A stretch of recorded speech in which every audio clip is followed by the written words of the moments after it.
संकटा माता की कथा। एक बुढ़िया थी। उस बुढ़िया का एक बेटा था जिसका नाम था रामनाथ। रामनाथ धन कमाने के लिए परदेश चला गया। बुढ़िया अपने पुत्र के विदेश जाने के बाद बहुत चिंतित और दुखी रहने लगी, क्योंकि बहू उसे प्रायः नित्य खरी खोटी सुनाया करती थी। इसीलिए बुढ़िया प्रतिदिन चिंतित और उदास रहती और घर के बाहर स्थित कुएं पर बैठकर रोया करती थी। बुढ़िया का यह क्रम रोज चलता रहा।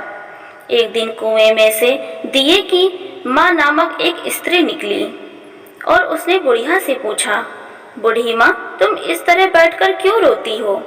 तुम्हें किस बात का कष्ट है? तुम मुझे अपना दुख बताओ, मैं तुम्हारे दुख दूर करने का प्रयत्न करूंगी।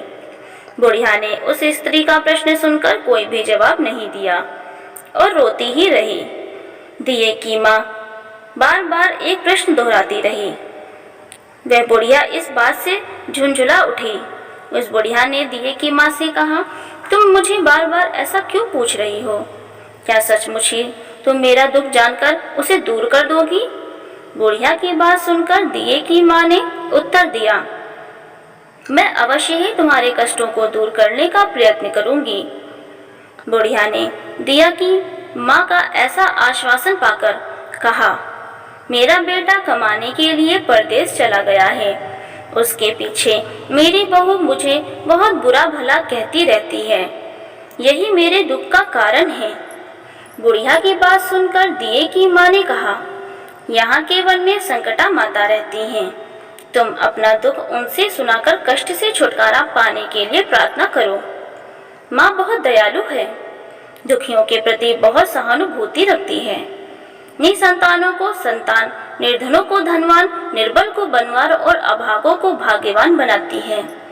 उनकी कृपा से सौभाग्यवती स्त्रियों का सौभाग्य अचल हो जाता है। कुंवारी कन्याओं को अपने इच्छित वर की प्राप्ति होती है। रोगी अपने रोग से मुक्त होते हैं। इसके अलावा जो भी मनोकामना हो वह सभी को पूरा करती है। इसमें कोई भी संदेह नहीं है। दिए की माँ से ऐसी विलक्षण बातें को सुनकर बुढ़िया संकटा माता के पास गई और उनके चरणों में गिरकर विलाप करने लगी। संकटा माता ने बड़े ही दयालु होकर बुढ़िया से पूछा, बुढ़िया, तुम किस कारण इतने दुख से बार बार रोती रहती हो?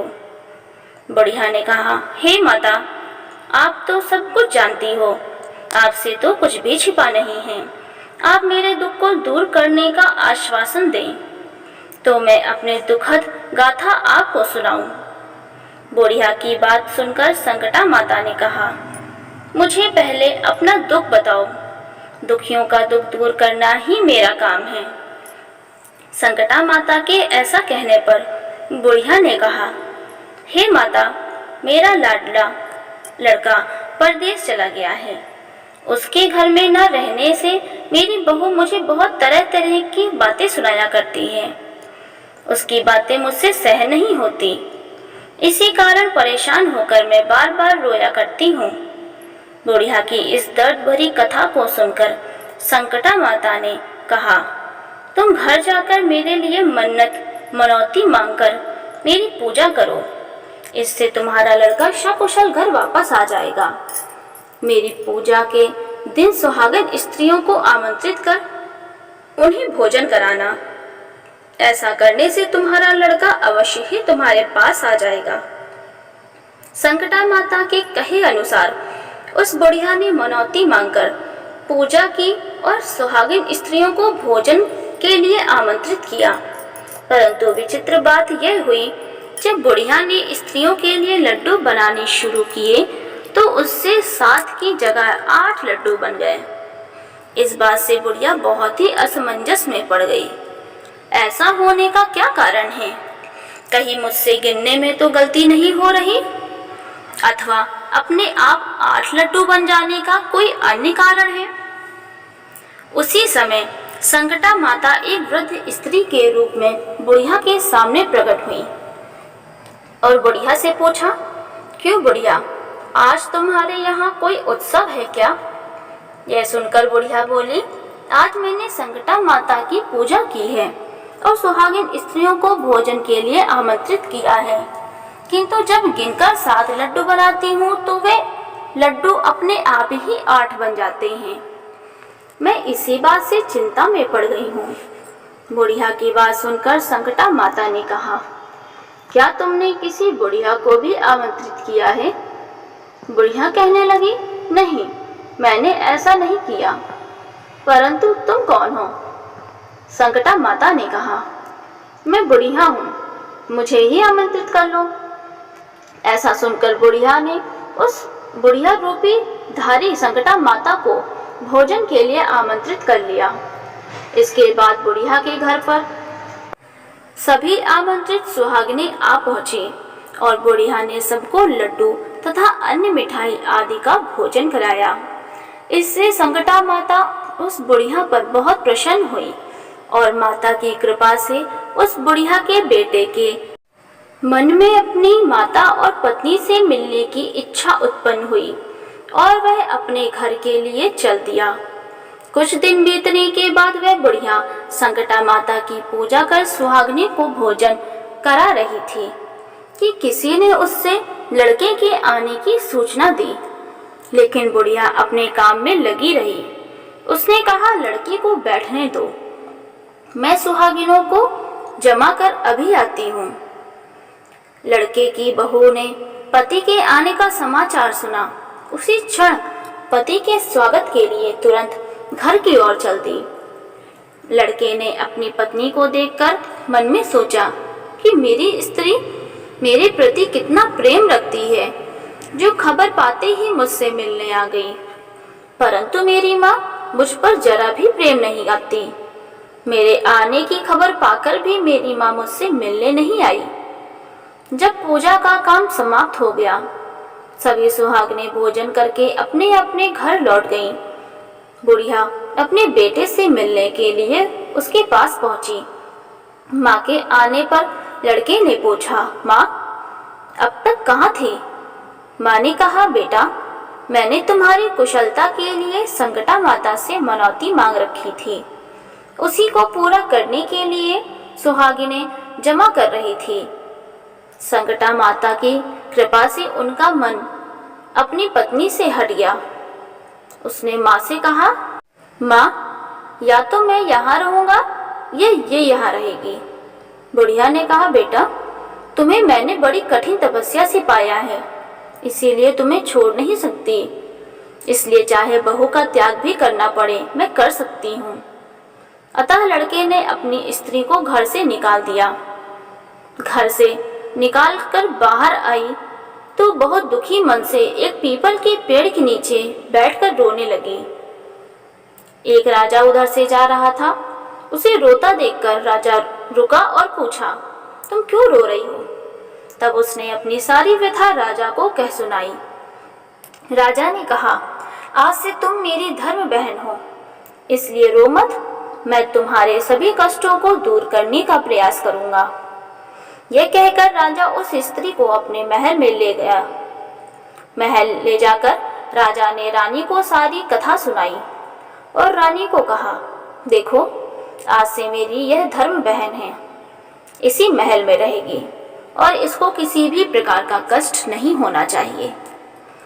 राजा के यहाँ पहुंचकर कुछ दिन बाद धर्म से प्रेरित होकर रामनाथ की स्त्री ने भी संकटा का व्रत आरंभ कर दिया और संकटा माता के निमित्त सुहागिनों को भोजन कराने के लिए आमंत्रित किया। उसने रानी को भी आमंत्रित किया। जब सभी सुहागिनें लड्डू खाने लगी तो रानी ने कहा, मुझे तो रबड़ी मलाई और स्वादिष्ट मिष्ठान ही हजम होते हैं, ये पत्थर समान लड्डू कैसे हजम होंगे? ऐसी अवहेलना पूर्ण बातें कहकर रानी ने लड्डू खाने से मना कर दिया। कुछ समय बाद संकटा माता की कृपा से रामनाथ अपनी पत्नी को खोजते हुए राजा के महल में आया।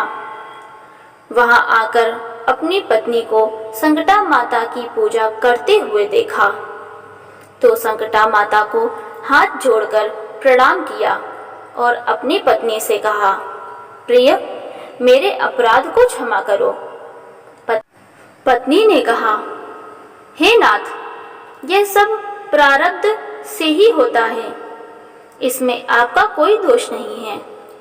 आप मेरे ईश्वर रूप हो, मेरे ही अपराध को क्षमा करें। यह कहकर दोनों ने विधि पूर्वक संकटा माता का व्रत तथा कथा सुनी। संकटा माता की पूजा की। पूजा को समाप्त कर सुहागिनों को जमा कर दोनों पति पत्नी अपने घर की ओर प्रस्थान के लिए तैयार हुए। जाते समय रामनाथ की स्त्री ने राजा रानी से कहा, जब मुझ पर दुख पड़ा था तो आप लोगों ने धर्म बहन बनाकर मुझे आश्रय दिया था। यदि आपको भी किसी तरह की सहायता की आवश्यकता हो तो मेरी कुटिया में निसंकोच चले आना। ऐसा कहकर दोनों पति पत्नी अपने घर चले आए। संकटा माता के प्रसाद का निरादर करने के कारण रानी पर भारी संकट आ पड़ा। रामनाथ की बहू के जाते ही उनका राजपाट नष्ट हो गया। ऐसी विपत्ति में पड़कर रानी ने राजा से कहा, न मालूम वह तुम्हारी धर्म बहन कैसी थी, उसके यहाँ से जाते ही सब कुछ नष्ट हो गया। रानी ने राजा से कहा, जाते समय वह कह गई थी कि जब मेरे पर कष्ट पड़ा था तब मैं तुम्हारे यहाँ आई थी, और कदाचित तुम्हारे ऊपर अगर कोई कष्ट पड़ता है तो तुम भी मेरे घर चले आना। इसीलिए हम लोग उसके यहाँ चले चलते हैं। ऐसा विचार कर राजा रानी दोनों ही अपनी धर्म बहन के घर गए। वहां जाकर रानी ने कहा, बहन, तुम्हारे जाते ही ऐसा क्या हो गया कि हमारी सारी संपत्ति नष्ट हो गई। हम लोग बहुत परेशानी में पड़े हुए हैं। रानी की बात सुनकर रामनाथ की स्त्री ने कहा, बहन, मैं तो कुछ नहीं जानती। मेरी तो सब करता धरता संकटा माता है, इसके अतिरिक्त कोई दूसरा नहीं। इसीलिए मेरी राय में तुम संकटा माता से अपनी भूलों के लिए क्षमा याचना करो और उन्हीं की मान मनौती से तुम्हारा काम बन जाएगा। तुम्हारे सारे बिगड़े काम अपने आप सुधर जाएंगे। रामनाथ की स्त्री की बातें सुनकर रानी ने श्रद्धा भक्ति से संकटा माता का व्रत किया और सुहागिनों को जिमा कर अनजाने में हुई अपनी सब भूलों के लिए संकटा माता से बार बार क्षमा मांगी। रानी के ऐसा करते ही संकटा माता प्रसन्न हो गई और रात में रानी को स्वप्न में कहा कि तुम दोनों पति पत्नी अपने महल को चले जाओ, वहां जाकर मेरी पूजा करना और मेरे निमित्त सुहागिनों को जिमाना। ऐसा करने से तुम्हारा गया हुआ राजपाट तुम्हें दोबारा वापस मिल जाएगा। सुबह होते ही रानी ने अपने स्वप्न की बात राजा को बताई। रानी की बात सुनते ही राजा उसी क्षण रानी को साथ लेकर अपने महल की ओर चल दिया। महल में आने के बाद राजा रानी ने संकटा माता के कहे अनुसार पूर्ण भक्ति भाव से माता संकटा की पूजा की और सुहागिनों को भोजन कराया। ऐसा करने से उनका बिगड़ा हुआ सारा समय सुधर गया और सारा राजपाट उन्हें वापस मिल गया और वह पहले की तरह राज्य का सुख भोगने लगे। बोलिए संकटा माता की जय।